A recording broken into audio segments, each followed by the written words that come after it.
Hello, everyone. Thank you for joining us again. This is episode 14 of Talking Politics with me, Dr. Brian Baker, and I want to dive into some things today around voting rights and what's going on. Why is it such a big deal for like the president to want to push the Save America Act, and what's this all about, and who's actually voting to begin with, and do we even have a problem, right? Is there a real problem? As we're heading towards the midterm election, you see that there is this angst in the Republican Party, particularly with the president, where he is trying to do his best to push this Save America Act. And the question has to be, well, is there a fraud in place that's taking place across the country? Is there like a bunch of non-citizens voting already?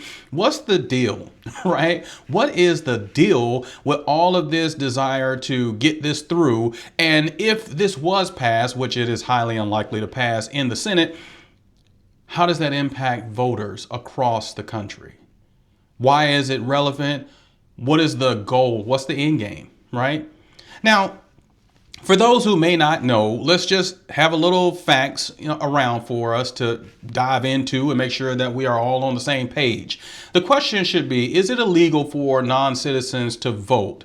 And the answer would be yes, in like almost every case. There are a few exceptions, and when I say exceptions, there are a few exceptions. But the Illegal Immigration Reform and Immigration Responsibility Act of 1996, it explicitly prohibits non-citizens from voting in federal elections. So this idea that it's against the law for people who are non-citizens to vote, and there's just been rampant voter fraud and all these things. Well, this has been a subject that was tackled more than 30 years ago, okay? 30 years ago. And yet, here we are in 2026, still talking about whether or not non-citizens should have the right to vote. Why are Republicans pushing for this? And historically, when we look at this in recent years, the Republican Party understands that the more people are voting, the more voters that are out there, the less likely it is for them to win elections at a large clip. And when we think about the 2020 election, where Joe Biden won the presidential election by more than 7,000 votes, and Donald Trump, he has not come to terms with the fact that he lost the 2020 election.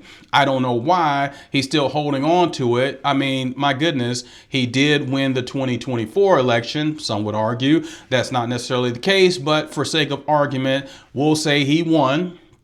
And so he won the 2016 election. He didn't have the most, when it comes to popular votes. He didn't have the most popular votes. He didn't have the most popular votes in 2020 either. So I don't know why he was shocked when he lost in 2020. He didn't win the popular vote in 2016. He did win the popular vote and the election in 2024. So you would think someone who has won two presidential elections would just move on. However, there is this narrative that has been pushed by him and others that he actually won the 2020 election, and he's saying that there was rampant voter fraud. But that would seem a little odd and inconsistent, because if the president won the election in 2024 and the Republicans are in control of the House and in control of the Senate, then if there has been no Save America Act and there hasn't been some massive overhaul of legislation, then what changed? Did they magically figure it out in 4 years?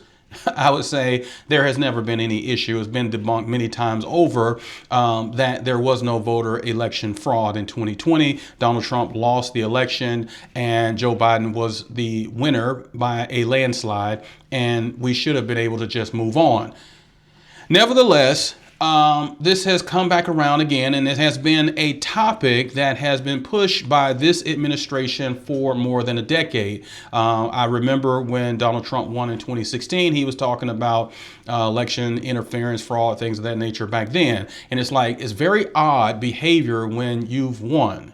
So if there is some type of funny stuff going on, then we have to bring into question, well, you won the presidential election. The House is controlled by Republicans. The Senate's controlled by Republicans. Are you saying that they cheated? Are you saying that you cheated? I'm just a little confused. Nevertheless, let's move on. The Illegal Immigration Reform and Immigrant Responsibility Act of 1996, it explicitly prohibits, right, non-citizens from voting in federal elections. This is established. This isn't something new. Now, it's not illegal in any state. It is not legal in any state for a non-citizen to cast a ballot in an election for federal office. It is not legal. I want to say that again. It is not legal, okay? Which is one of the reasons why you don't have a bunch of non-citizens rushing to try to register to vote and then vote, because it's against the law. And if you are someone that is undocumented in this country already, the last thing you want to do is to bring attention to yourself by breaking the law, okay? Especially federal law, all right?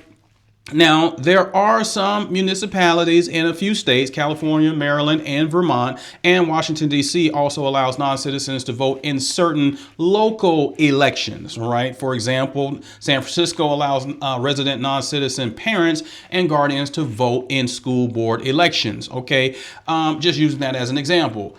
Okay, but when it comes to voting for the president, voting for a U.S. House representative, or voting for a U.S. senator, okay, that's not happening, because let's just go ahead and put that out here right now, that there is no state, right?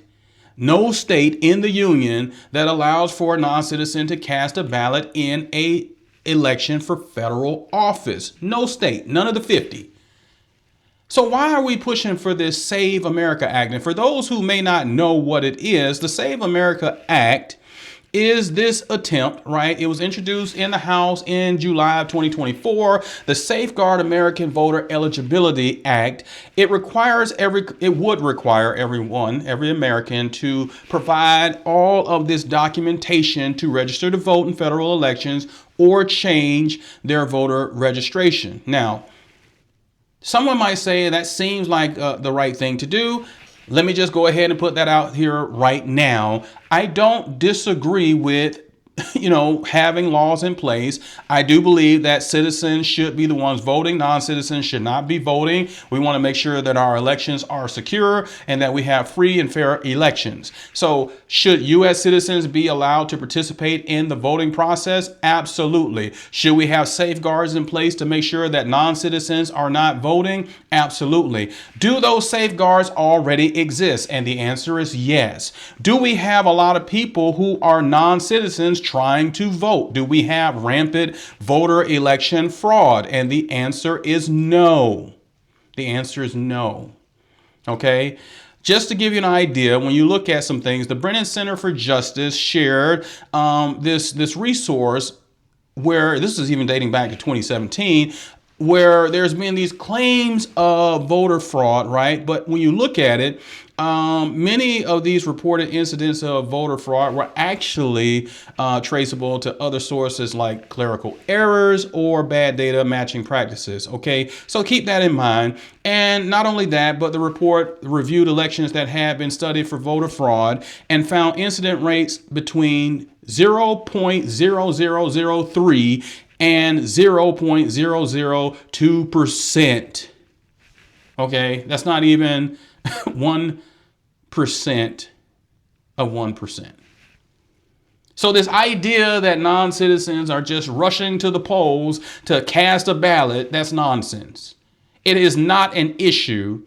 And it's important for us to continue to share with the public that voter fraud, non-citizens voting at a high rate, it is not an issue in our elections. We have secure elections. We have great election integrity, and the results are what they are. In 2016, when President Trump won, nobody was sitting there talking about it isn't fair, even though that he didn't have the popular vote. Hillary Clinton won the popular vote, I believe, by more than 2 million votes, give or take. But we do have the Electoral College system, and people were mad about the Electoral College system and thinks that it should be removed. I have some thoughts on that. I could go one way or the other depending on the time of day, because at the end of the day, you want to make it so that all 50 states feel like they have a dog in the fight. And if you have it where only the majority wins, right, that could be problematic if one group or another, say Democrats or Republicans or independents, another party arises, and if everyone's the majority, then you never get an opportunity for other groups to win. So I see the logic behind it. We could debate that for a long, long time. But what I want to get to here is the idea that there was something wrong with the election. Donald Trump won in 2016, Joe Biden won in 2020, Donald Trump won in 2024. Now, some might argue that he didn't, and there has been some anomalies, if you want to call it that, some things that people pointed out, but we can't argue it at this point because what's done is done, and he is the president for now, right? He's the president, and he has an opportunity to do whatever he's going to do for this administration for the next, at this point, 2.5 years. How the first year and a half is gone, that is certainly a topic of discussion. But today we're going to just talk about voting. All right. So here are some things that we know. The Save America Act, right, when it was first introduced in July 2024, it requires Americans, to provide this documentation to register to vote. Now, nobody has a problem with citizens voting. And sure, when I go to the register, should I be able to produce documentation that I am a U.S. citizen? I would say yes, that's pretty easy for me. I do have my birth certificate. I do have my social security card, and the fact that I also am prior service military, where I had to prove my citizenship long ago, because as a former U.S. Army recruiter, I can tell you that if you don't have documentation, you will not be joining the military. So for me, it's very, very easy to verify whether or not I'm a U.S. citizen. Should every U.S. citizen be able to provide documentation of where they were born, getting a birth certificate? The answer is yes. Now, I'm not going to go down this rabbit hole where some people are saying, well, a lot of people don't have their birth certificates. Well, you should go get one. Everyone at a minimum should have their birth certificate and their social security card. That is a minimum to be able to prove that you have the documentation that you're a U.S. citizen. Now, for those of us who are prior service as veterans, we've already had to prove that my information is all in the government system because it's already there, and I had to prove it many times over. But is it anything wrong with citizens having to prove that they are U.S. citizens? I don't think so. So I'm not against that. I think that we should all have that at our fingertips. And someone might say, well, it's difficult and burdensome and all those things. And my response would be, get over it. Go get your paperwork that you need so that you have it no matter what. Now, should you need to get a passport in order to vote? The answer for me would be no. Everyone doesn't have a passport, and it costs quite a bit of money to get a passport. And if you're not leaving the country anytime soon on vacation or traveling, then you really don't need one. I'll be honest with you, as someone who doesn't have a passport right now, I don't have one because I've never needed one, because I've never tried to leave the country. If I needed to leave the country to go travel and things like that, I would go get a passport. I would go do all the things necessary, pay the $180 or whatever it is at this point, so I would have one. But I don't have a true need for it because I'm not going anywhere. All right. That's where the documentation purposes run afoul for me when it comes to the Save America Act, where if you have a U.S. passport, for those who don't know, you have to prove that you are a U.S. citizen. And at that point, that U.S. passport will be just as good as your birth certificate, which also was the case when I was an Army recruiter. If you have a U.S. passport, we know that you have been verified as a U.S. citizen, so that would also be okay.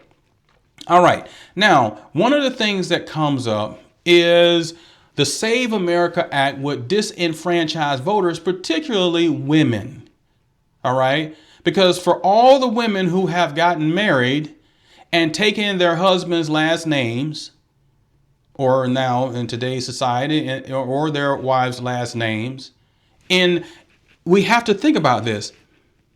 All of those women would then have to be able to prove, based on the Save America Act, who they are, and they would need their birth certificate. Well, the problem with your birth certificate, right, is that if you're a married woman, and you change your last name, your birth certificate is not going to match your now new name because you got married. So there's millions of women who would be impacted if they had to go back in and do something and show all of the necessary documentation that they are who they say they are, and they could potentially be taken off of voter rolls. And that becomes a problem because we all know, based on historical data at this point, that women are, lean heavily Democratic, and they're not leaning into the Republican Party as much, especially college educated women. Okay.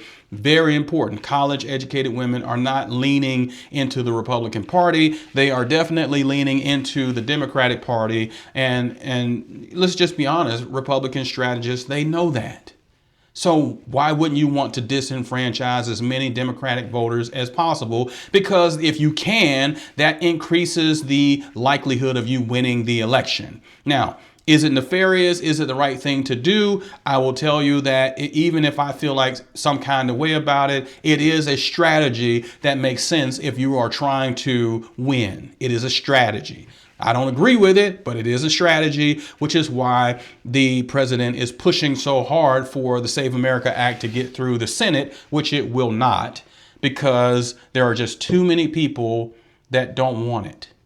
Disenfranchising citizens is not a good political move, but certainly that is the stance that he has taken. All right. Now, one of the things that we have to pay close attention to also with this Save America Act, it is trying to get states to share voter sensitive personal information with the federal government that federal officials might be unable to access, because there's a lot of things that, okay, well, let's just back up for a second. That when it comes to voting, the states are the ones in charge of the voting. The president has no constitutional authority to run any election. No constitutional authority. Okay. The president is not mentioned at all in running the elections. The states run the elections. Okay. The powers that is given to the state, not to the president of the United States. The president has nothing to do with elections, because the founders in their wisdom understood the last thing you want to do is have someone in the executive branch being able to wield power over all of the states and how they handle their elections, because that just lends itself to corruption. And by having it where it's dispersed, the power is dispersed among the 50 states, it is much more difficult for one person or for the executive branch at the federal level to mess around with the election. It's just very hard to do. And we know that there are a number, more than 20 plus Democratic-led states, when you're talking about governors and attorneys general, things of that nature, where they're just not giving over the voter roll information to the federal government, because there is a lot that we have seen over the past year and a half that would suggest that wouldn't be a good idea. There is this idea floating out there where there clearly is an attempt to try to reduce the number of eligible voters one way or another in order to win the midterms. Because the reality is this: why is all of this happening? That's really the thing we need to ask the question of. Why is all of this happening? And the reason a lot of this is happening, the push for the Save America Act, the try to disenfranchise voters and things of that nature, why is all of this happening? It's because, honestly, the Republicans know they're going to lose. They know they're going to lose. And they know that they're going to lose more than likely in a landslide. You see, because there comes a point, and this is really the thing we have to pay attention to. There comes a point where you can't blame Joe Biden for whatever's going on in the country. You can't blame. There comes a point where you can't say, well, Joe Biden and Kamala Harris are the reasons why gas prices are so high. You can't say, well, Joe Biden and Kamala Harris are the reason why there's a war in Iran, because they weren't in a war in Iran when they left office. You can't say that that Joe Biden and Kamala Harris are the reason for measles outbreak across the country, because measles wasn't on the uptick when they left. You can't blame the Democrats for the things that are going wrong when you've been in power for nearly a year and a half. Let's keep the facts. Today is August the 1st, 2026. Donald Trump took office on January 20th of 2025. There comes a point where you can't blame the previous administration for what's not working now. And there are a lot of Republican voters, also independent voters, and we already know there's a lot of Democratic voters that are saying this is your fault. We're not in Iran because of what Joe Biden did. Joe Biden didn't launch any missiles and kill 175 girls in Iran. That's not on him. Joe Biden isn't responsible for the Strait of Hormuz being closed for now 5 going on 6 months. That's not on him.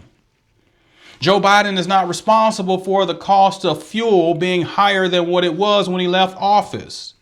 That's not on him. There comes a point where the voters are going to say, all right, you've been in power. You got the Republican for president, Republicans leading the House, Republicans leading the Senate. What have you delivered for us? And we've seen many a protest grow over the last year and a half, and we've seen very little legislation come out. There comes a point where you're kicking people off SNAP benefits, you're kicking people out of their federal jobs, and all of these things have happened. Doge did what Doge was going to do. Oh, yeah, what happened to Doge, by the way?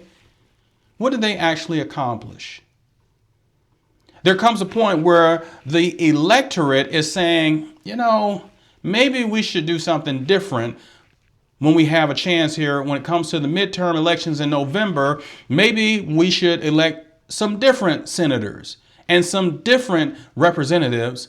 So at the very least, maybe we'll get some accountability, and maybe things will become less expensive, or in some cases, things will be better for us.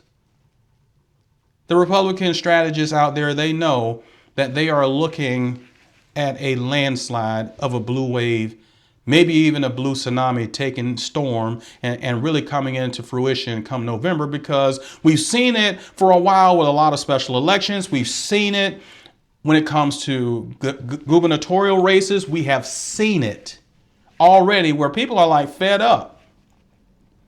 Joe Biden wasn't the president when 2 Americans in Minnesota got shot and killed in broad daylight by Immigration and Customs Enforcement, also known as ICE. Joe Biden wasn't president for that. At some point, the electorate is going to say, what have you actually accomplished for us? What have you done to make our lives better? What legislation can we hang our hat on? And even the most recent legislation that came through where Donald Trump didn't even sign the bill, take the win for housing.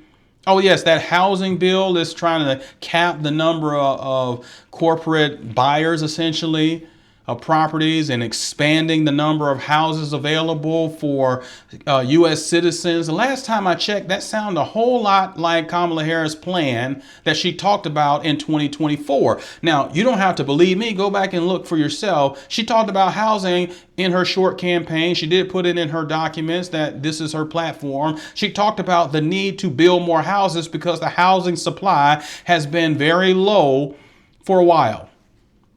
That's not really news, but the Republican-led Congress, along with the Republican president, did have an opportunity to take the win with the bipartisan legislation, and the current president didn't even sign the bill into law. It still became law without his signature.